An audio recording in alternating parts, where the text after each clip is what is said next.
दोस्तों आज के इस वीडियो का टॉपिक हमारा कॉन्ट्रैक्टर के ऊपर है। ये आपके सामने एक कॉन्ट्रैक्टर है। इस कॉन्ट्रैक्टर से जुड़ी मैं आपको आज सारी जानकारी क्लियर करने वाला हूँ कि इस कॉन्ट्रैक्टर के अंदर हम कैसे इस कॉन्ट्रैक्टर को स्टार्ट करते हैं, कॉन्ट्रैक्टर को कैसे होल्डिंग करते हैं, इसके अंदर जो हमारे NONC कॉन्ट्रैक्ट होता है हम उसको कैसे पता करें, इसमें हम मोटर के वायर कहाँ जोड़ेंगे, हम इस कॉन्ट्रैक्टर के अंदर जो कंट्रोल के वायर होंगे वो कहाँ जोड़ेंगे।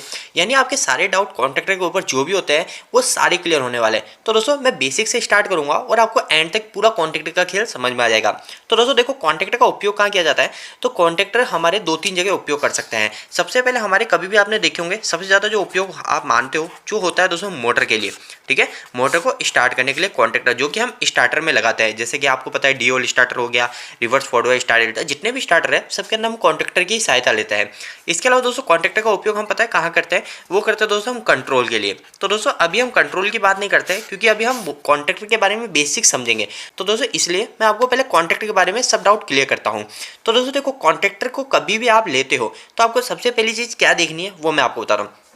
तो दोस्तों देखो इसके ऊपर जो आपको 3 टर्मिनल दिख रहे हैं, ठीक है, 3 टर्मिनल जैसा आपको MCB के ऊपर भी दिखता है ना 3 टर्मिनल, वैसे आपको इस पे भी दिख रहा है। तो ये 3 टर्मिनल क्या होता है, तो जैसे आप MCB को ऑन करते हो, हम MCB की केस में की बात करते हैं, जैसे आप MCB को ऑन करते हो तो MCB के अंदर अगर आपने नीचे फेज जोड़ रखा है तो वो हमको ऊपर मिल जाता है। यही होता है, हमने इधर दूसरा फेज जोड़ रखा है तो वो हमको इधर मिल जाएगा। अगर मैंने इधर न्यूट्रल जोड़ रखा है तो मेरे को वो न्यूट्रल इधर मिल जाएगा जैसे मैं MCB को ऑन करता हूँ। तो कॉन्ट्रैक्टर के केस में क्या होता है, तो कॉन्ट्रैक्टर के केस में कुछ अलग होता है। कॉन्ट्रैक्टर के केस में ये होता है, इसके अंदर जब ये नीचे ऐसे डाउन होता है, ये भी आपको दिख रहा है, और ये जब ऐसे डाउन होगा तो ये हमारा कॉन्ट्रैक्टर ऑन हुआ, यानी जैसे हमारी MCB ऑन हुई वैसे ही हमारा कॉन्ट्रैक्टर ऑन हुआ। तो ऑन होने के कारण हमने अगर इधर जो फेज दे रखा है वो हमको इधर मिल जाएगा, जो हमने इधर फेज दे रखा है वो हमको इधर मिल जाएगा। इधर हम एक साइड मोटर के तार जोड़ देंगे और एक साइड हम हमारे RYB फेज जोड़ेंगे। पर दोस्तों इसमें एक NONC कॉन्ट्रैक्ट भी होता है, वो भी मैं आपको समझाऊंगा। इसके अलावा दोस्तों कॉन्ट्रैक्टर में कुछ आपको ऐसे अलग से और भी पिन दिखते होंगे, वो किस लिए होते हैं, वो हम ऊपर लगा देते हैं। जैसे आपको यहाँ पे दिख रहा है, यहाँ पे गैप है, यहाँ पे गैप में हम एड ऑन ब्लॉक लगा सकते हैं। जो ऊपर लगाते हैं उसको बोलते हैं एड ऑन ब्लॉक। उसके बारे में हम बाद में बात करेंगे, पहले इस कॉन्ट्रैक्टर के बारे में और समझिए। तो दोस्तों देखो कभी भी हम कॉन्ट्रैक्टर लेते हैं तो जैसे अगर मैं मोटर के लिए कॉन्ट्रैक्टर ले रहा हूँ, ठीक है, मोटर के स्टार्टर में कॉन्ट्रैक्टर लगा रहा हूँ, तो मेरे को देखना है इस कॉन्ट्रैक्टर का एक सबसे पहली चीज़ यही होती है A1 और A2 पॉइंट, ठीक है, A1 और A2 पॉइंट। तो दोस्तों ये कहाँ होते हैं, जैसे कोई कॉन्ट्रैक्टर होता है दोस्तों उसके अंदर ये टर्मिनल तो रहता है, इसके साथ में इधर एक और टर्मिनल होता है 4 पॉइंट का हो जाता है और उसमें यहाँ पे A1 A2 होता है। अगर आपको यहाँ नहीं मिल रहा तो आपको हमेशा यहीं पे मिलेगा A1 A2 पॉइंट। ये दिख रहा है, ये हो गया A1 A2 पॉइंट। दोस्तों ध्यान रखिएगा यहाँ पे आपको लिखा हुआ दिख जाएगा हमेशा, आप चेक करेंगे तो यहाँ पे देखो जैसे इस पे लिखा हुआ है A1 पॉइंट और यहाँ पे लिखा हुआ है A2 पॉइंट। इधर भी जैसे किसी किसी में होता है वो इस साइड हो जाएगा, तो इसके अंदर जो है यहाँ पे एक A2 पॉइंट और देगा, मतलब A2 पॉइंट 2 है पर A1 पॉइंट हमारे पास 1 है। जैसे ये A1 पॉइंट 1 है पर A2 पॉइंट 1 तो इधर भी है, जैसे A1 A2 यहाँ पे A1 और A2 ये मैंने इधर लिख दिया, और A2 पॉइंट जो है एक नीचे भी है इधर भी है। तो दोस्तों A2 पॉइंट हमारे पास 2 है। तो ऐसा इसलिए है क्योंकि दोस्तों देखो हम क्या करते हैं A1 या A2 किसी में भी एक में न्यूट्रल दे देते हैं। जैसे अगर मैं मानता हूँ A1 के अंदर मैंने न्यूट्रल दे दिया, न्यूट्रल दूंगा या फेज दूंगा, इस चीज़ का भी ध्यान रखना है। और ये क्यों दे रहा हूँ और मैं ये न्यूट्रल क्यों दे रहा हूँ, हमारी मोटर 3 फेज है, ये सब भी अब आपके डाउट मैं क्लियर करूंगा। तो दोस्तों देखो सबसे पहले हमको ये देखना है कि हमारा जो कॉन्ट्रैक्टर है वो कितने वोल्टेज से स्टार्ट होगा, ठीक है। तो यहाँ पे जो A1 A2 पॉइंट है इसके यहीं पे लिखा होता है, जैसे यहाँ पे A1 A2 पॉइंट है ना, तो इधर देखो नीचे से लिखा हुआ है छोटा सा 220 वोल्टेज।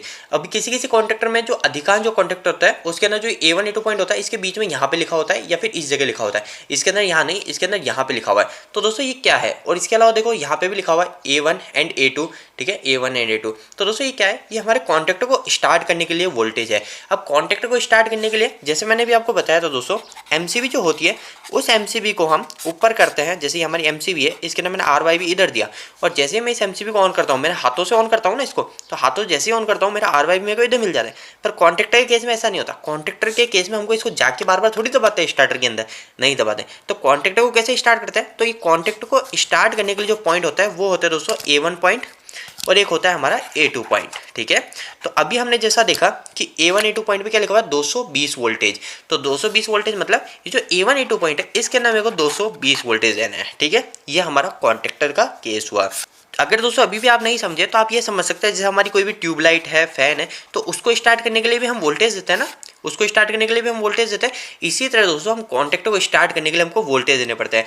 जैसे ही हम इसको वोल्टेज देते हैं तो ये अपने आप डाउन हो जाता है, ये डाउन अपने आप नीचे हो जाता है, इसके अंदर मैग्नेट बनता है और मैग्नेट से ये डाउन हो जाता है। और डाउन होने के कारण हमारा जो एमसीबी का वर्किंग होती है, जो हमने इधर सप्लाई दे रखी है वो हमको इधर मिल जाती है और हमारी मोटर रन हो जाती है, यही होता है। अब दोस्तों दूसरी चीज़ हमको कॉन्टेक्टर लेते समय किस बात का ध्यान रखना है, तो दूसरी चीज़ हमको इसकी रेटिंग देखनी है।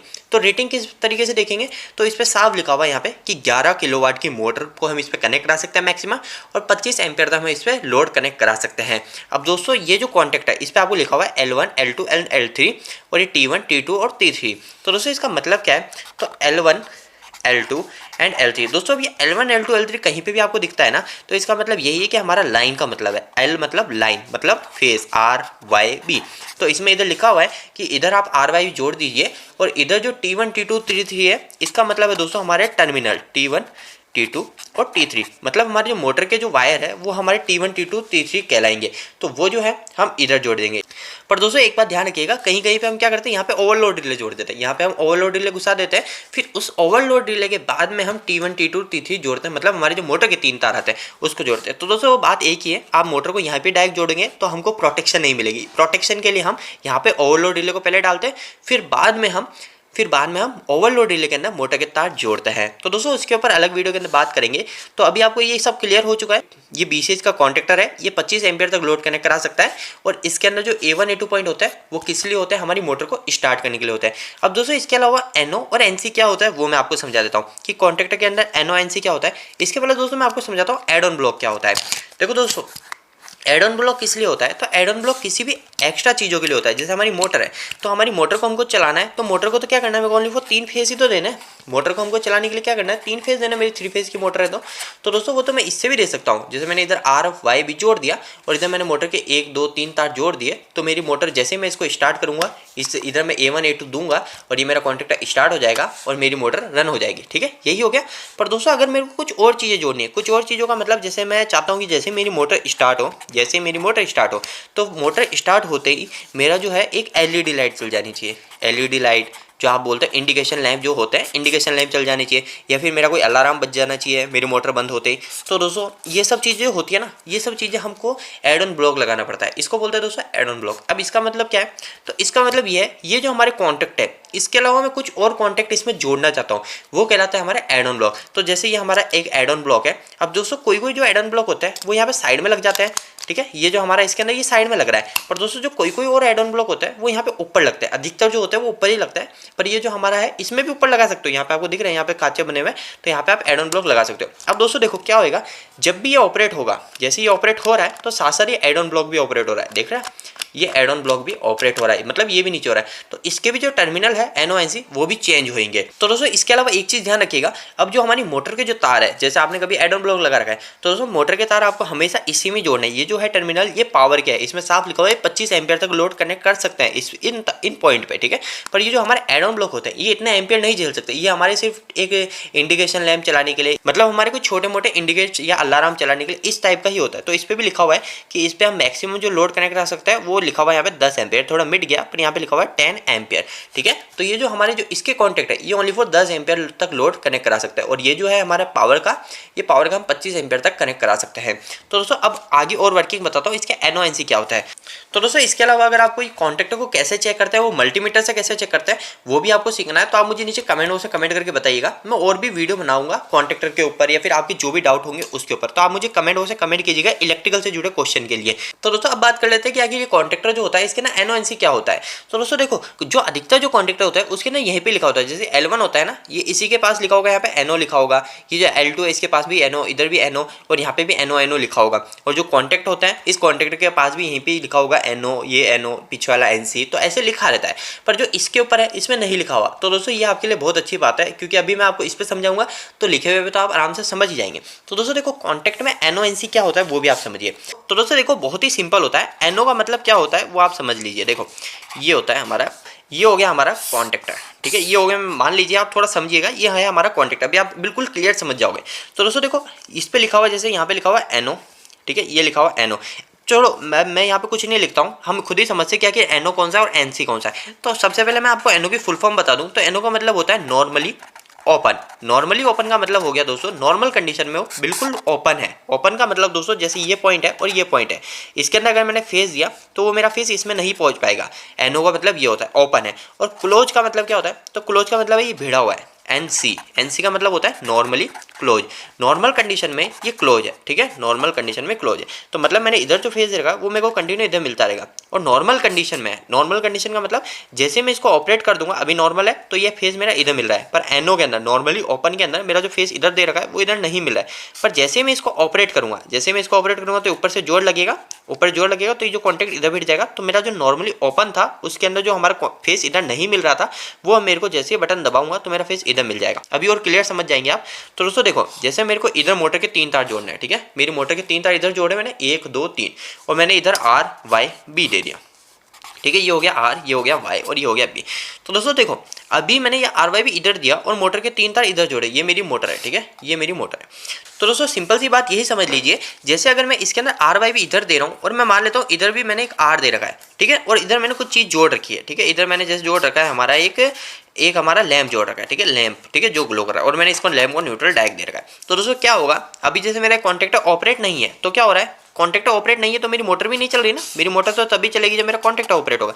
तो जो एनो जो कॉन्टेक्ट है, जैसे मैं इस कॉन्टेक्टर को A1 A2 दूंगा, जैसे मैं इस कॉन्टेक्टर को A1 A2 दूंगा तो वो A1 A2 मैं कैसे भी दे सकता हूँ, कैसे भी इसमें सप्लाई दे सकता हूँ, वो इस पुश बटन से भी दे सकता हूँ या फिर मैं कोई सेलेक्टर स्विच लगा के भी दे सकता हूँ।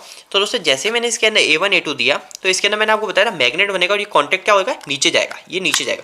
तो नीचे जाने पर क्या होगा, जो ये सारे कॉन्टेक्ट है ये कॉन्टेक्ट सारे मूव करेंगे, तो ये क्या करेंगे, इधर चिपक जाएंगे। एनओ वाले तो चिपक जाएंगे, एनओ वाले तो हो जाएंगे क्लोज, ठीक है, एनओ वाले जैसे मैंने भी आपको बताया था नॉर्मली जो ओपन है वो तो हो जाता है क्लोज। तो ये नॉर्मली जो ओपन है ये हो गए हमारे इधर भिड़ गए, तो हमारी जो आर वाई भी इधर मिल रहे, इधर जुड़े हुए थे वो हमारे इधर चले जाएंगे और हमारी मोटर रन हो जाएगी। और जो इधर जो ये हमारा जो लैंप चल रहा था ये हमारा नॉर्मली क्लोज कॉन्टेक्ट था, ठीक है, ये इधर से भिड़ा हुआ था कंटिन्यू। और जैसे हमने इसमें A1 A2 दिए तो ये सारे तो इधर भिड़ गए और हमारी मोटर चल गई। और ये वाला जो कॉन्टेक्ट है ये कॉन्टेक्ट बाहर चले जाएगा, तो हमारा जो ये लैंप चल रहा था ये लैंप चलना बंद हो जाएगा। तो बहुत ही सिंपल होता है दोस्तों एनओ और एनसी कॉन्टेक्ट। दोस्तों इसके बारे में मैंने और अच्छे से भी समझा रखा है, इसके ऊपर एक अलग डिटेल वीडियो बना रखा है जिसके अंदर मैंने एनओ एनसी पुश बटन के बारे में समझा रखा है, कॉमन पॉइंट के बारे में समझा रखा है। तो दोस्तों अगर आपको एनओ एनसी के बारे में और जानकारी चाहिए तो आप वह वीडियो जरूर देखिए, उसके लिए आप हमारे चैनल को विजिट कीजिए। और आपको यह वीडियो कैसा लगा, इस वीडियो को लाइक करके जरूर बताना। अगर आपको कोई भी सवाल इस वीडियो के प्रति या फिर इलेक्ट्रिकल से जुड़ा है तो आप मुझे नीचे कमेंट बॉक्स में कमेंट करके पूछ सकते हैं। इलेक्ट्रिकल वीडियोस अगर आप हिंदी में देखना पसंद करते हैं आज ही हमारे चैनल को सब्सक्राइब कर लीजिए। आज के लिए इतना ही, धन्यवाद।